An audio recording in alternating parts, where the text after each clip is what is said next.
আচ্ছা, কখনো কি মনে হয়েছে যে আমাদের নিজেদের বাড়িটাকেই একটা ডিভাইন পাওয়ার হাউস বা ঐশ্বরিক শক্তির এক জীবন্ত কেন্দ্রে বদলে ফেলা সম্ভব? আজকের এই আলোচনায় আমরা ঠিক এই কাজটাই কিভাবে করা যায় তা জানব। আর এর চাবিকাঠিটা হল কৃতজ্ঞতার একটা খুব সহজ কিন্তু অবিশ্বাস্য রকম শক্তিশালী অভ্যাস। চলুন তাহলে শুরু করা যাক। মাঝে মাঝে কি এমন অনুভূতি হয় যে বাড়ির পরিবেশটা কেমন যেন নিস্তেজ লাগছে, বা ঘরের এনার্জি লেভেলটা খুব লো? মনে হচ্ছে যেন কোনো একটা অদৃশ্য শক্তি সব ভালো লাগা, সব উদ্যম শুষে নিচ্ছে। দেখুন, এই অনুভূতিটা কিন্তু অনেকের কাছেই খুব পরিচিত। এর কারণটা হলো, আমাদের বাড়িটা তো শুধু ইট পাথরের একটা কাঠামো নয়, তাই না? এর একটা নিজস্ব শক্তিক্ষেত্র আছে, আর সেই শক্তিটা সরাসরি আমাদের ভাবনা, আমাদের আচরণ দিয়েই প্রভাবিত হয়। তাহলে প্রশ্ন হল, এই এনার্জিটা শুকিয়ে যায় কেন? এর পিছনে লুকিয়ে আছে আমাদেরই একটা খুব সাধারণ অভ্যাস, যা আমরা হয়তো নিজেরাও জানি না যে আমরা করছি, আর সেটাই হল অভিযোগ করার ফাঁদ। ব্যাপারটা কিন্তু খুবই সোজা, যদিও আমরা হয়তো খেয়াল করি না। যখনই কেউ কোনো কিছু নিয়ে অভিযোগ করে, তখন সে শুধু চারপাশের পরিবেশকেই নেতিবাচক করে তোলে না, বরং নিজের ভেতরের শক্তিকেও আস্তে আস্তে শেষ করে ফেলে।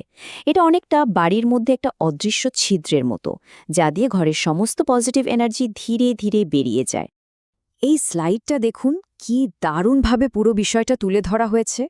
দুটো বিপরীত শক্তিকে পাশাপাশি রাখা আছে। একদিকে আছে অভিযোগ, যা শক্তি কমিয়ে দেয়, এনার্জি ড্রেন করে। আর ঠিক তার উল্টো দিকে আছে কৃতজ্ঞতা, যা মহাজাগতিক শক্তিকে, মানে ইউনিভার্সাল এনার্জিকে, আমাদের জীবনে এবং আমাদের বাড়িতে আমন্ত্রণ জানিয়ে নিয়ে আসে।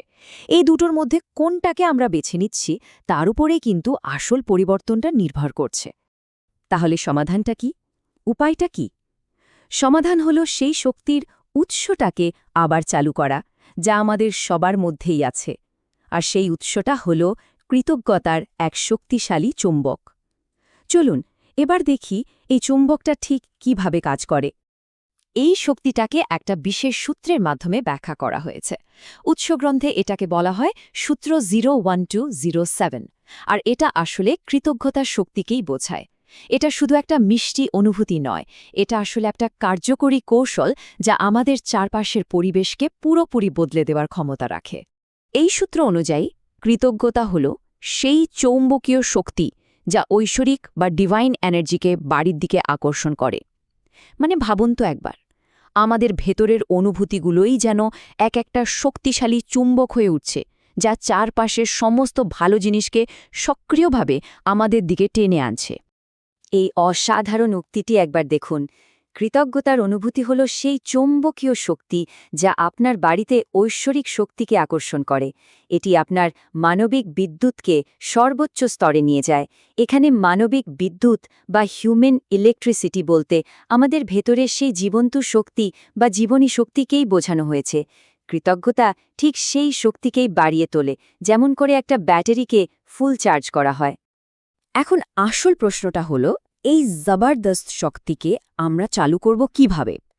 সৌভাগ্যবশত এর জন্য কোনো কঠিন সাধনা বা জটিল পদ্ধতির একদমই প্রয়োজন নেই। খুব সহজ একটা দৈনন্দিন অভ্যাসের মাধ্যমেই এই চুম্বকটাকে সক্রিয় করে তোলা সম্ভব। বিশ্বাস করুন, পদ্ধতিটা অবিশ্বাস্য রকম সহজ। প্রতিদিন রাতে ঘুমাতে যাওয়ার আগে শুধু নিজের সঙ্গীকে ধন্যবাদ দিন। সেটা খুব ছোট কোনো কাজের জন্যও হতে পারে, যেমন ধরুন 1 কাপ চা বানিয়ে দেওয়ার জন্য, বা দিনের কোনো একটা ভালো মুহূর্তের জন্য।